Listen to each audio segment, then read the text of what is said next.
মা দুর্গা হলেন ত্রিজগতের সৃষ্টিদাত্রী। দেবী লক্ষ্মী, দেবী সরস্বতী ও দেবী কালীর সমন্বয়ের শক্তি হলেন মা জগদম্বা তারিণী।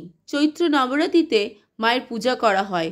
পঞ্চমী তিথিতে মা লক্ষ্মী রূপে পূজিত হন। চৈত্র পঞ্চমীকে শ্রী পঞ্চমী বলা হয়। চৈত্র নবরাত্রিতে অনেক মানুষ ব্রত করে থাকেন বা কেউ নাও করে থাকেন, কিন্তু শ্রী প্রাপ্তির জন্য, লক্ষ্মী দেবীকে প্রসন্ন করার জন্য, ধন সম্পত্তি শ্রীবৃদ্ধি করার জন্য অবশ্যই শ্রী পঞ্চমীর দিনে মা লক্ষ্মী দেবীর পূজা অর্চনা ধ্যান করুন। 2রা এপ্রিল বুধবার শ্রী পঞ্চমী পড়েছে। এই দিন মা লক্ষ্মীকে পূজা অর্চনা করলে মা লক্ষ্মী দেবী খুব প্রসন্ন হন। নবরাত্রিতে যে কোনো মন্ত্র, পূজা অর্চনা, হোমাদি করলে বিশেষ ফল লাভ পাওয়া যায়।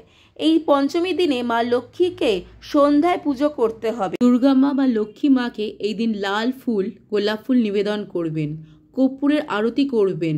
আজ অবশ্যই পাঠ করবেন মহালষ্টকম। দেবরাজ ইন্দ্রের দ্বারা মহালক্ষ্মীর স্তুতি এই মহালষ্টকম। নমস্তে মহামায়ে শ্রীপীঠে সুরপূজ্যিতে শঙ্খচক্র গদা হস্তে মহালক্ষ্মী নমস্তুতে। নমস্তে গৌরাডোরে কোলাসুর ভয়ঙ্করী সর্বপাপ হর দেবী মহালক্ষ্মী নমস্তুতে। সর্বজ্ঞে সর্ববরদে সর্বদুষ্ট ভয়ঙ্করী সর্বদুঃখ হর দেবী মহালক্ষ্মী নমস্তুতে। সিদ্ধি বুদ্ধি প্রদে দেবী ভক্তি মুক্তি প্রদায়িনী মন্ত্রপুতে সদা দেবী মহালক্ষ্মী নমস্তুতে। অদ্বয়ন্তং গ্রহিত দেবী আদি শক্তি মহেশ্বরী যোগজ যোগ সংভূতে মহালক্ষ্মী নমস্তুতে। স্থূলসূক্ষ্ম মহারৌদ্রে মহাশক্তি মহোদরে মহাপাপ হর দেবী মহালক্ষ্মী নমস্তুতে। পদ্মস্বন স্থিত দেবী পরব্রহ্ম স্বরূপিণী পরমেশ্বরী জগত মাতা মহালক্ষ্মী নমস্তুতে। শ্বেতাং বরধরে দেবী নানালঙ্কর ভূষিতে জগতস্থিতে জগত মাতা মহালক্ষ্মী নমস্তুতে। মহালষ্টিকম স্তোত্র ইয়া পাঠে ভক্তি মর নর সর্বসিদ্ধি পাপোন্নতি রাজ্য জয় প্রাপন্নতি সর্বদা এককালে পাঠ নিত্যং মহাপাপ বিনাশানম। দ্বিকালাং ইয়ে পাঠে নিত্যম ধনধন্য সমন্বিতম। দ্বিকালাং ইয়ে পাঠে নিত্যং মহাশত্রু বিনাশানং মহালক্ষ্মী ভবেন্ন নিত্যং প্রসন্না বরদা শুভা।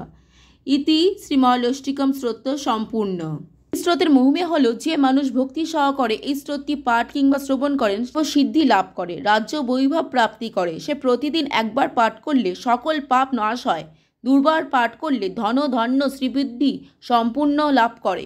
প্রতিদিন 3 বার 3 কালে পাঠ করলে সকল শত্রু বিনাশ হয়, কল্যাণ হয়। বরদায়িনী মহালক্ষ্মী সদা প্রসন্ন থাকেন। শ্রী পঞ্চমীর দিনে অবশ্যই এটি পাঠ করুন বা শ্রবণ করুন। ঠিক আছে, সাবস্ক্রাইব করে পাশে থাকবেন। জয় মা লক্ষ্মী।